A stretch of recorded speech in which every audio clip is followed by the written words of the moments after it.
오늘은 균형 있는 신앙이라는 제목으로 말씀의 은혜를 나누고자 합니다. 우리가 살아가는 세상은 사람들이 원하는 게 있어요. 조금만 더라는 거예요. 조금만 더 돈이 있었으면, 조금만 더 큰 집에 살았으면, 조금만 더 좋은 차를 타고 다녔으면, 조금만 더 내 외모가 괜찮았더라면. 참 많은 생각들을 해요. 지금 내게 주어진 삶에 만족하기보다는 더 많은 것들을 갈망하고 원한다는 거죠. 근데 오늘 빌립보서 말씀이 기록됐던 그 당시에도 사람들은 만족을 하지 못했어요. 내게 주어진 것에 만족하기보다는 조금만 더 나아졌으면, 이런 마음들이 있었다는 것이죠. 그래서 오늘 빌립보서 말씀에 보면 자족이라는 말이 나옵니다. 근데 이제 사도 바울이 빌립보서 말씀을 기록을 했는데 감옥에서 기록한 말씀이에요. 여러분, 감옥에서 나는 지금 이곳에서 어떤 상황이든 만족하는 법을 배웠습니다라는 말, 이 자족이라는 말이 이해가 되십니까? 이해가 되질 않아요. 나는 억울해요. 나 너무 힘들어요.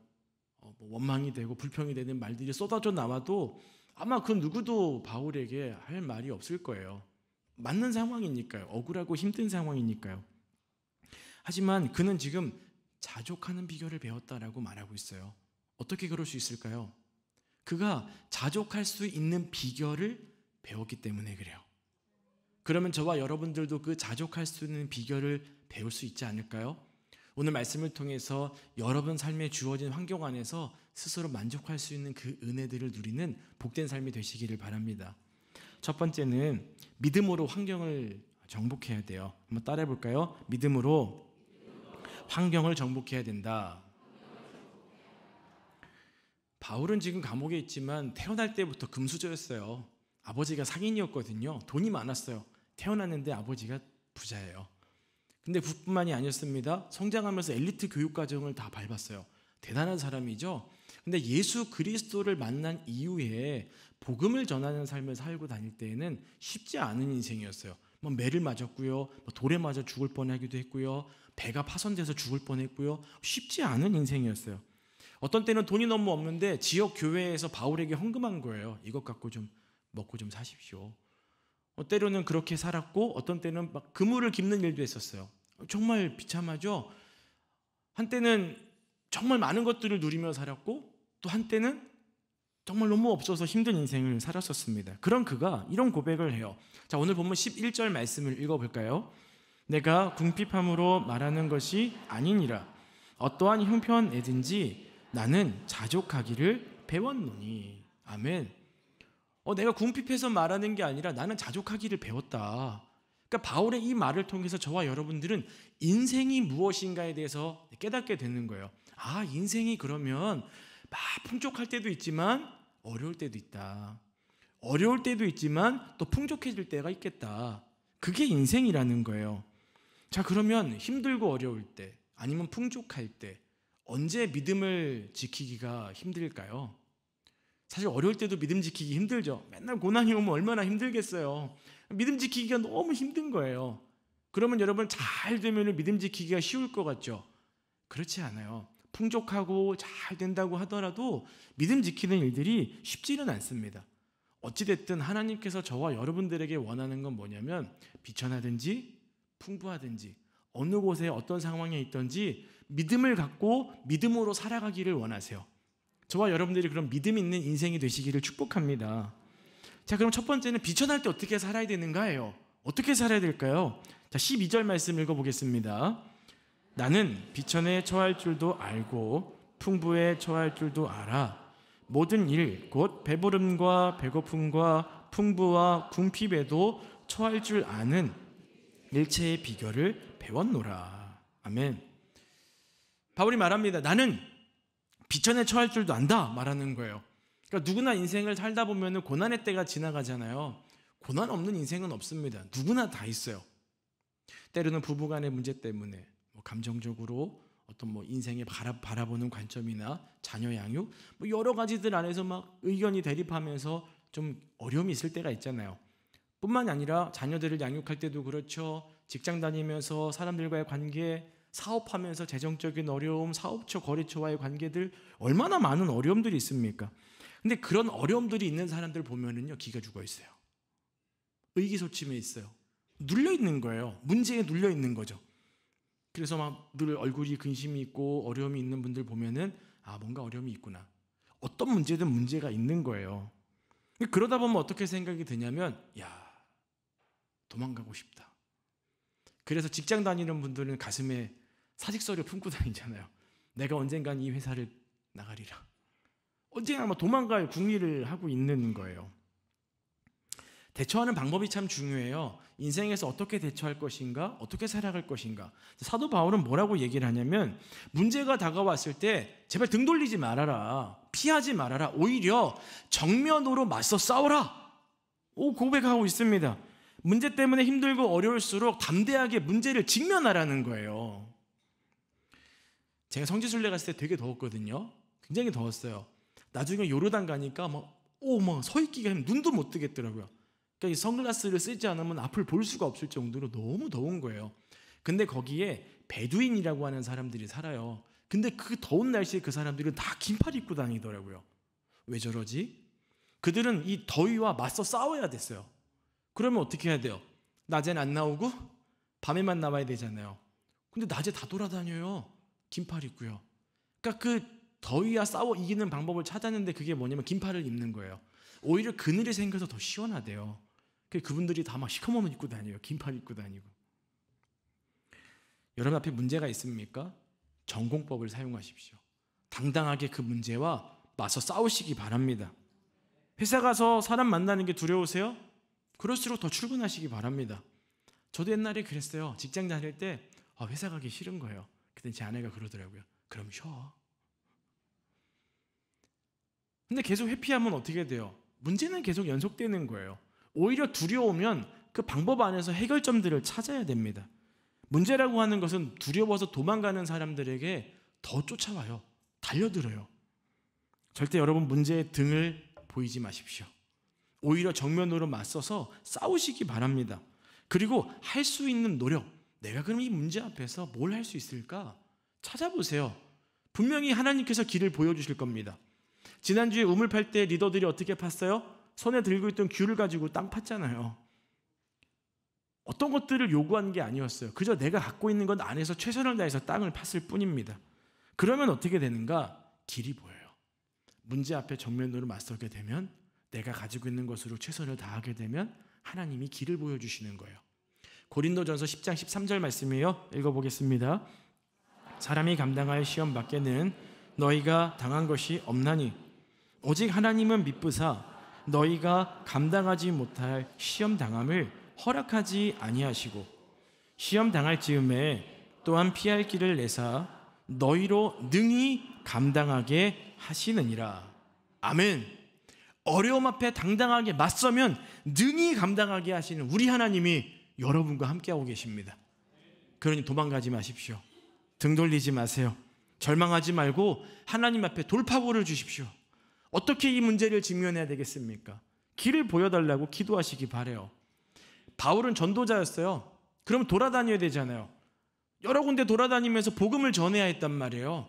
근데 지금 빌립보 감옥에 갇혀 있어요. 감옥에 갇혀 있는 거예요. 손과 발이 묶여 있어요. 그럼 그거 할 수 있는 게 뭐가 있어요? 하나님, 나 돌아다녀야 되는데 왜 묶여 놓으셨습니까? 왜 감옥에 갇혀 놓으셨습니까? 나 이거 왜 이렇게 된 거예요? 원망할 수 있잖아요. 근데 바울은 그렇게 하지 않았어요. 사람들을 통해서 교회에, 그 당시 교회의 어려운 상황들을 바울이 전해 듣게 됐어요. 또 뭐라 그럴까요? 하나님, 내가 이 교회 가서 다시 살려야 되는데, 이 문제 해결해야 되는데, 하나님, 내가 묶여있은 나를 풀어주십시오. 하지 않았어요. 그 안에서 자신이 할 수 있는 걸 했죠. 편지를 쓰기 시작했습니다. 교회를 향해서. 그 편지가 그 교회에 전달이 됐어요. 교회 문제가 해결이 되고 건강하게 세워지기 시작했어요. 그 편지가 오늘날 저와 여러분들에게도 전달된 것입니다. 내가 고난이라고 하는 문제가 다가왔을 때 내가 할 수 있는 것 안에서 최선을 다하고 문제를 해결하게 되면 나뿐만 아니라 또 누군가를 살리게 되는 통로가 돼요. 그러니 없다고 불평하지 마시고 원망하지 마시고, 하나님, 제가 여기서 무엇을 할 수 있겠습니까? 길을 보여달라고 하나님께 기도하시기 바랍니다. 자, 오늘 본문 13절이에요. 읽어볼까요? 내게 능력 주시는 자 안에서 내가 모든 것을 할 수 있느니라. 아멘. 이 말씀만 읽게 되면 여러분 막 힘이 나시죠? 내가 모든 걸 할 수 있어. 세상아 다 덤벼라. 다 덤벼. 이러고 나간단 말이에요. 근데 세상에 나가서는 깨갱하잖아요. 왜 그럴까요? 그 앞에 말씀을 집중해서 보지 않았기 때문에 그래요. 내게 능력 주시는 자 안에서 모든 걸 할 수 있는 거예요. 근데 여러분 그거 아십니까? 내가 아무것도 안 해요. 문제 앞에서 회피하고 문제 앞에서 도망가고 문제 앞에서 아무것도 안 하고 가만히 있잖아요. 그런 사람에게는 하나님이 능력을 안 주세요. 능력을 줘봐야 소용이 없잖아요. 아무것도 안 하니까요. 근데 그 문제 앞에서 내가 모든 걸 하려고 노력하면 우리 주님이 능력 주시는 거예요. 그래서 저와 여러분들은 문제 앞에서 내가 어떻게 해야 되지? 고민하고 해보려고 노력하면 주님이 길을 열어주시고 능력 주시는 거예요. 그러니 내게 능력 주시는 자 안에서 내가 모든 걸 할 수 있는 것입니다. 문제 앞에 있으세요? 도망가고 싶으세요? 두려우세요? 정면으로 맞서 싸우십시오. 오히려 고난이 우리를 더 유익하게 해요. 코로나19 때 디지털화 됐잖아요. 저도 가끔씩 커피 마시러 가면 갑자기 멈춰요. 그럼 직원이 불쌍한지 일로 오래요. 그렇게 나이 들어 보이지도 않았는데 불쌍해 보였나 봐요. 키오스크 써야 되는데 내가 먹고 싶은 음료가 어디 있는지 모르겠는 거예요. 너무 문명이 빨리 발달되니까 너무 힘든 거예요. 근데 여러분 왜 그런 게 생겼습니까? 위기를 돌파하기 위해서 능력들이 생겨난 거예요.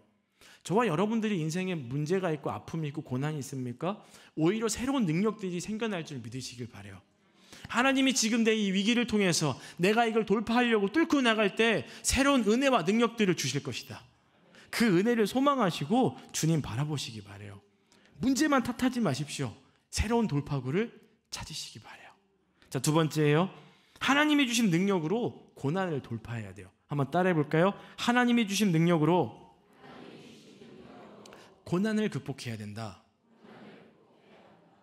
자, 그러면 내게 능력 주시는 자 안에서라고 했어요.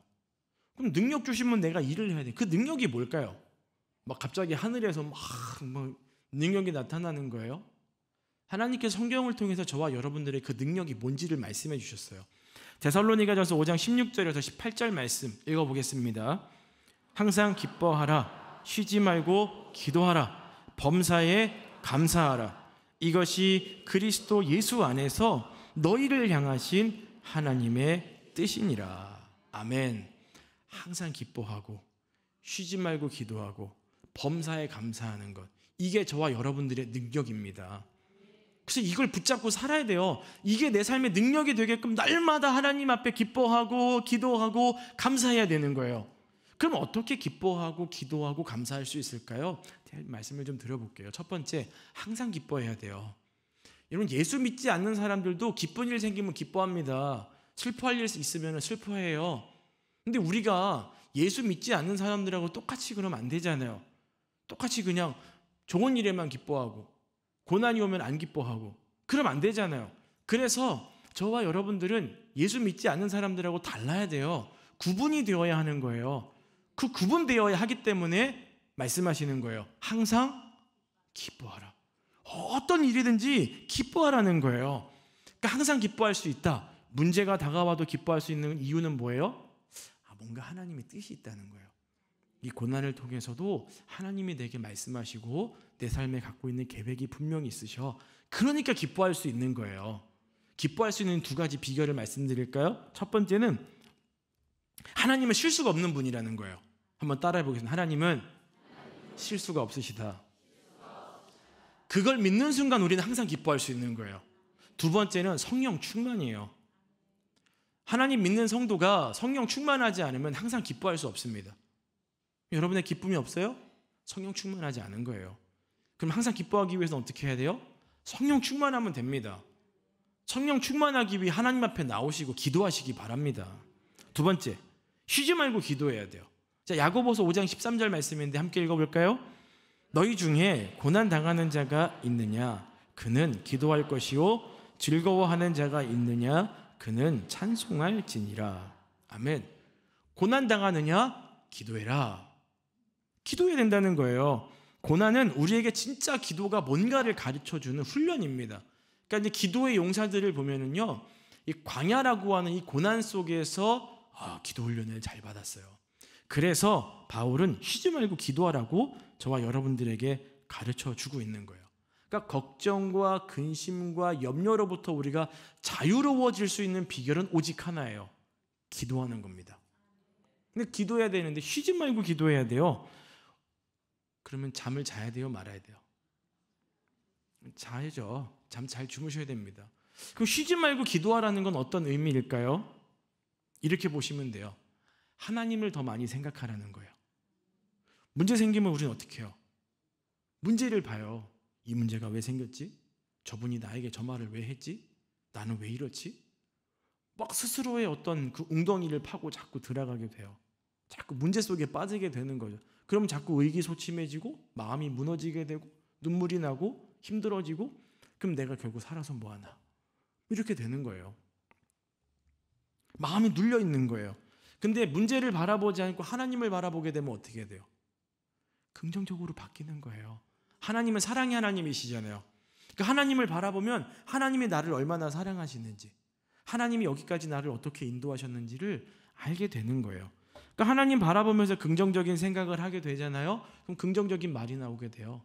긍정적인 말이 나오게 되잖아요. 그러면 세상과 사람이 다르게 보이게 되는 거예요. 그럼 누가 바뀌어요? 내가 바뀌는 거예요. 세상을 대하는 태도, 사람을 대하는 태도가 바뀌게 되는 거죠. 여러분, 문제 근심하고 걱정하면서 스트레스 받으면 뭐예요? 먹긴 하죠. 먹으면 살찌잖아요. 그럼 또 다이어트 한다고 또 열심히 운동하겠죠.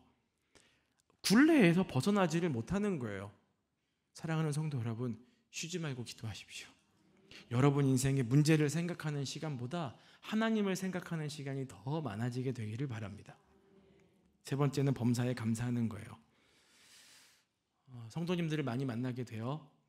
이분은 진짜 문제가 많은데 감사하다는 고백을 해요. 어떻게 그러실 수 있지? 대단하시다. 근데 그런 분들 보면 그래요. 다 하나님 섭리 안에 있습니다. 하나님 뜻이 있더라고요. 이런 고백을 하면서 고난을 좀 담담하게 이겨나가시는 분들을 좀 많이 봤어요. 근데 중요한 건, 그분들이 깨달은 건 뭐냐면, 감사할 때 내 인생의 문제가 풀리고 하나님이 복 주신다는 걸 믿기 때문에 그런 거예요. 그래서 감사해야 돼요. 여러분, 감사하시기 바랍니다. 배우자 간에 문제가 있어도 감사하세요. 자녀가 문제를 일으켜도 감사하십시오. 건강에 문제가 있어도 감사하세요. 물질이 부족해도 감사하십시오. 사업이 안 돼도 감사하세요. 진급되지 않아도 감사하십시오. 항상 감사하게 되면 하나님께서 여러분 인생에 놀라운 일들을 행하여 주실 것입니다. 자, 시편 100편 4절 말씀인데 함께 읽어볼까요? 감사함으로 그의 문에 들어가며 찬송함으로 그의 궁정에 들어가서 그에게 감사하며 그의 이름을 송축할지어다. 아멘. 감사함으로 그 문에 들어가며, 그 문은 하늘문이에요. 그 하늘문은 기적의 문이에요. 기적을 여는 열쇠는요, 감사입니다. 여러분, 항상 원망하고 쉬지 말고 불평하고 범사에 짜증내 보세요. 기적의 문이 열릴 것 같으세요? 절대 열리지 않습니다. 여러분 입술로 사람과 세상과 그 누군가를 향해서 원망해 보세요. 여러분만 죽는 거예요. 뿐만 아니라 여러분 주변에 있는 사람들까지 다 죽게 만들어 버립니다. 그건 우리가 사는 비결이 아니에요. 우리 인생의 문제가 해결되는 게 아닙니다. 오히려 여러분 인생의 그 불평과 원망의 조건들을 감사의 제목으로 바꿔보세요. 그러면 여러분 인생이 새롭게 될 것입니다. 부엘에서 우물이 어떻게 터져 나왔어요? 감사하고 찬양하니까 우물물이 터져 나온 거잖아요. 여러분, 늘 감사하고 늘 찬양하시길 바랍니다. 근데 중요한 포인트가 있어요. 항상 기뻐하고 쉬지 말고 기도하고 범사에 감사하는 건 세트예요. 기뻐하기만 하고 감사하기만 하고 기도하기만 하고 그러면 안 돼요. 세 가지 다 해야 됩니다. 그럴 때 우리 인생에 다가오는 그 문제들이 다 이겨낼 수 있는 능력이 되는 거예요. 이스라엘 백성들이 광야에서 문제만 생기면 뭐 했어요? 자꾸 옛날 습관 나오잖아요. 자연스럽게 원망하고 불평하는 거예요. 자연스럽게 사람을 향해서 싸우려고 하는 거예요. 그 문제라는 거예요. 그래서 하나님께서는 저와 여러분들에게 아니라는 거, 자꾸 죽는 훈련을 시키는 거죠. 홍해를 건너고 세례를 받은 우리는 내가 죽고 내 안에 그리스도가 살아야 되는데 자꾸 내가 살아서 옛 습관이 나오면서 원망하고 불평하는 거예요. 사도 바울이 의도적으로 뭐라고 하는 거예요? 항상 기뻐하고, 의도적으로 쉬지 말고 기도하고, 의도적으로 범사에 감사하라는 거예요. 계속 의도적으로 감사하고, 저분은 뭐 감사할 것도 없는데 뭐 자꾸 뭘 감사하대. 그분이 잘하는 거예요. 여러분 입술을 통해서 기적의 문을 여시기를 바랍니다. 마지막 세 번째예요. 풍요로울 때 그때도 조심해야 돼요. 인생의 고난 때문에 넘어지는 사람도 많이 봤어요. 근데 그 고난을 이기고 풍요롭게 되고 이제 살만해지게 됐는데 그 안에서 넘어지는 사람들도 참 많다라는 거예요. 자, 오늘 보면 12절을 한 번만 더 읽어보겠습니다. 나는 비천에 처할 줄도 알고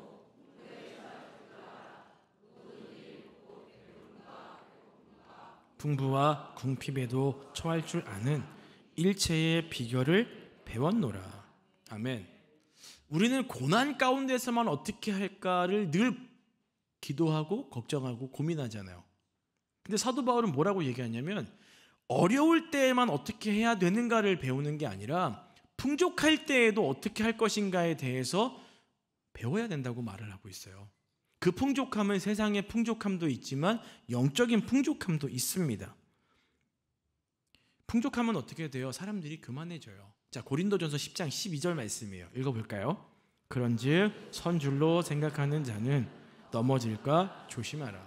아멘.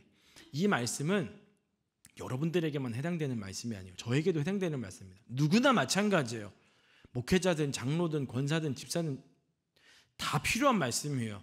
늘 넘어질까 조심해야 되는 인생이 저와 여러분들입니다. 나 이만큼 훈련 받았어. 나 이만큼 신앙생활 오래 했어. 결국 그게 우리를 넘어지게 하는 올무가 되는 거예요. 그래서 그럼 풍요로울 때는 어떤 걸 조심해야 되는가? 좀 몇 가지를 말씀을 드릴게요. 첫 번째는 교만과 나태를 조심해야 돼요. 교만함과 나태함. 사람이 성공하면 어떤 마음이 드냐면 교만함이 나요. 그럼 교만함이 생기면 가장 먼저 깨지는 게 있어요. 하나님과의 관계예요. 야, 하나님이 내게 은혜를 주셔가지고 이렇게 잘 됐습니다. 이런 고백을 하는 게 아니라 야, 내가 이렇게 수고했고 내가 이렇게 열심히 했고 내가 이렇게 좋은 생각을 해내가지고 이런 것들을 만들어내서 참 내가 이렇게 일궈놨어요. 하나님에 대한 감사보다는 자기 자랑이 늘게 되는 거예요. 왜요? 내가 내 힘으로 성공했다고 생각을 하기 때문에 그렇습니다. 교만해졌죠. 교만한 사람이 기도하겠습니까? 교만한 사람이 성경 보겠어요? 교만한 사람이 예배 드리겠습니까? 안 하는 거예요. 그러니까 하나님과의 관계가 점점 멀어지게 되는 것입니다. 하나님하고 관계가 깨져요. 그뿐만이에요. 사람하고의 관계도 깨집니다. 왜 그럴까요? 야, 나는 이렇게 힘들 때 이렇게 내가 해가지고 성공했는데 저 사람은 도대체 뭐 하는 거야? 에휴, 그렇게 하니까 그것밖에 안 되지. 당신 나를 좀 섬겨봐봐. 그러면 내가 당신이 성공할 수 있는 비결들을 알려줄게. 누가 그 사람을 좋아하겠습니까? 자연스럽게 사람들하고도 멀어지게 되는 거예요. 그래서 교만이 무서운 거예요. 그러니까 항상 우리는 넘어질까 조심해야 됩니다. 교만함이 아닌 겸손함의 신앙인이 되시기를 바랍니다. 나태함도 마찬가지예요. 이만하면 됐다는 거예요. 나 이 정도 훈련 받았으면 됐어. 나 이 정도 직분 받았으면 됐어. 그건 결국은 내 신앙을 갉아먹게 되는 거예요. 나를 무너뜨리는 것입니다. 저 되게 열심히 공부하고 있어요. 책 보고 성경 보고 열심히 공부합니다. 왜요? 그래야 말씀의 어떤 깊은 의미를 깨닫고 목회자로서 더 바른 길을 가잖아요. 공부하고 스스로를 발전시켜야 됩니다. 나태해지면 안 되는 거예요. 자, 그러면 풍요로움을 하나님이 주셨단 말이에요. 왜 주셨을까요? 두 번째는 약한 자를 섬기라는 거예요. 세상에서 또 영적으로 풍요로운 사람들은요, 힘이 있습니다. 세상에서 돈이나 어떤 지위 안에서 권력 있는 사람들 말 한마디에 힘이 있죠. 교회 안에서 영적인 풍성함을 갖고 있는 사람들, 직분 있는 분들도 나름대로 말 한마디 영향력이 있어요. 근데 결국 그게 사람이나 어떤 나를 위한 것이 아니라 축복의 통로가 되라는 거예요. 약한 사람을 섬기고 약한 사람을 돕고 교회 공동체를 세우고 사람을 살리는 일들 가운데 그 힘을 사용하라는 겁니다. 근데 우리는 그 힘을 너무 잘못 사용하고 있어요. 나를 위해서, 내 가정을 위해서, 나만을 위해서. 풍요로울 때 하나님이 이런 것을 주신 이유는 결국 저와 여러분들이 예수님의 손과 발이 되어서 이 세상의 연약한 자들을 섬기라고 풍요로움을 주신 거예요. 여기에 아마 잘 되신 분들 계실 거예요. 여러분들이 더 하나님 앞에 예수님의 손과 발이 되는 은혜가 있기를 축복합니다. 세상적인 것만 그렇습니까? 아니에요.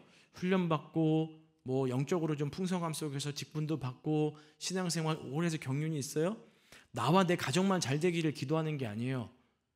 연약한 자들을 일으켜 세우기 위해 기도하고 함께 공동체를 세우기 위해서 노력을 해야 되는 겁니다. 그게 저와 여러분들에게 풍성함을 주신 하나님이 주신 의도고 이유예요. 여러분 자신보다 남을 위해 사는 인생이 되시기를 축복합니다. 또 풍성함을 주셨을 때 세 번째는요, 흉년을 대비해야 돼요. 요셉이 애굽의 총리가 됐잖아요. 풍년이 7년 동안 있었어요. 그 다음에는 흉년이 7년이 있었습니다. 하나님이 요셉을 그 자리에 세우셨거든요. 요셉이 그 7년의 풍년 동안 먹고 마시고 논 게 아니에요. 흉년을 대비해서 곡식을 저장했습니다. 준비하는 거예요. 여러분, 올라갈 때가 있으면 내려올 때가 있는 거예요. 누구나 다 마찬가지예요. 이건 피해갈 수가 없습니다. 내가 항상 높은 위치에 아니에요. 언제든지 내려와야 돼요. 낮은 데 있습니까? 올라갈 수 있어요. 그렇기 때문에 우리는 항상 준비해야 됩니다. 준비하지 않으면 안 되는 거예요. 그래서 그걸 준비해서 흉년의 때 내가 그럼 어떻게 믿음 생활하고 어떻게 재정적으로 인생을 잘 살아갈 것인가를 준비하고 대비해야 되는 것입니다. 근데 어떤 분들은 그런 게 있어요. 좀 잘 나가서 좀 막 비싼 밥 먹고 유명한 데 가면은 내가 뭔가 된 것 같아요. 비싼 차 타고 다니면서도 내가 뭔가 된 것 같고, 그러다 갑자기 어려워졌어요. 식당 가서 김밥 하나 사 먹기가 어려우면서 내 인생을 볼 때 어떻게 생각하냐면 비참한 거예요. 의기소침해지는 거예요. 내가 어쩌다 이렇게 됐을까? 초라하고 비참하고. 근데 여러분, 그게 중요한 게 아닙니다. 중요한 것은 하나님 믿는 사람은 고난 가운데도 하나님의 은혜가 있다는 걸 깨달아야 돼요. 풍부할 때도 넘어질까 조심해야 되는 게 저와 여러분들의 신앙의 모습이어야 합니다. 그래서 이 두 가지를 바라볼 때 결국은 균형 있는 신앙생활을 해야 되는 거예요. 너무 한쪽에 치우치고 그런 문제가 생기게 되는 것이죠. 광야와 같은 인생길에서 여러분 인생이 끝까지 광야라는 생각하지 마십시오. 여러분 인생에도 풍요의 때가 올 것입니다. 반대로 풍요의 때라고 너무 좋아하지 마십시오. 언젠간 또 흉년의 때가 올 거예요. 여러분 믿음을 잘 지키시기 바랍니다. 균형의 신앙으로 잘 살아가시고 항상 기뻐하세요. 쉬지 말고 기도하세요. 범사에 감사하세요. 그렇게 우리 앞에 있는 그 문제들을 정면 돌파하게 되면 하나님이 우리를 새로운 길로 인도해 주실 것입니다. 그 은혜 가운데 사시기를 바랍니다. 우리 찬양 하나 할까요? 주가 보이신 생명의 길이라는 찬양인데, 이 찬양 가사가 이런 게 있어요. 상한 마음을 주님께 드리는 거예요. 우리 앞에 있는 문제들을 직면하기가 사실 너무 힘들죠. 그걸 뭐 당당하게 받아들일 사람이 몇 명이나 있겠습니까? 다 두려워요. 피하고 싶고 도망가고 싶고 얼마나 힘들어요. 근데 하나님은 오늘 사도 바울을 통해서 저와 여러분들에게 말씀하는 거예요. 당당하게 맞서라. 내가 너와 함께한다. 그 당당함으로 맞설 때 그 상한 마음들을 하나님께 올려드리면, 그리고 우리가 정면으로 돌파하면 하나님이 그곳에서도 길을 내어주시는 거예요. 우리 하나님은 사막에도 강을 내시는 분이에요. 그걸 믿으셔야 됩니다. 우리 그 마음으로 같이 함께 찬양하시면서 여러분의 삶을 주님께 올려드리고 함께 기도할게요. 주가 보이신 생명의 길, 나 주님과 함께 상한 마음을 들이며 주님 앞에 나가리. 나의 의로움이 되신 주, 그 이름 예수. 나의 길이 되신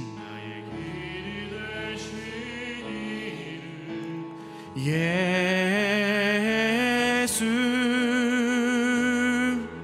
나의 길 오직 그가 하시나니, 나를 단련하신 후에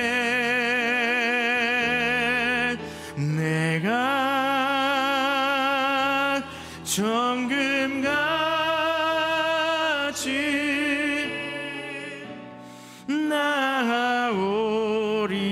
나오리라. 한 번 더 찬양합니다. 주가 보이신 생명의 길, 나 주님과. 여러분의 상한 마음을 주님께 드리세요. 주님 앞에 나가리. 나의 의로움이 되신 주, 그 이름 예수. 나의 길이 되신 이름,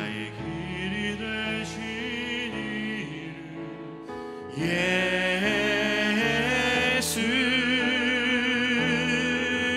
나의 길 오직 그가 하시나니. 나를 단련하신 후에 내가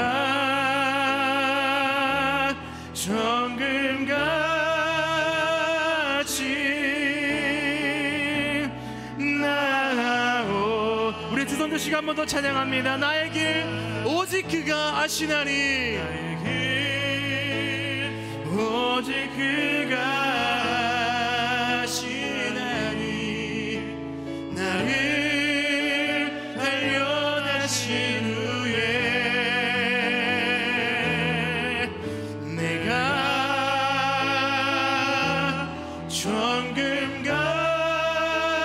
정금같이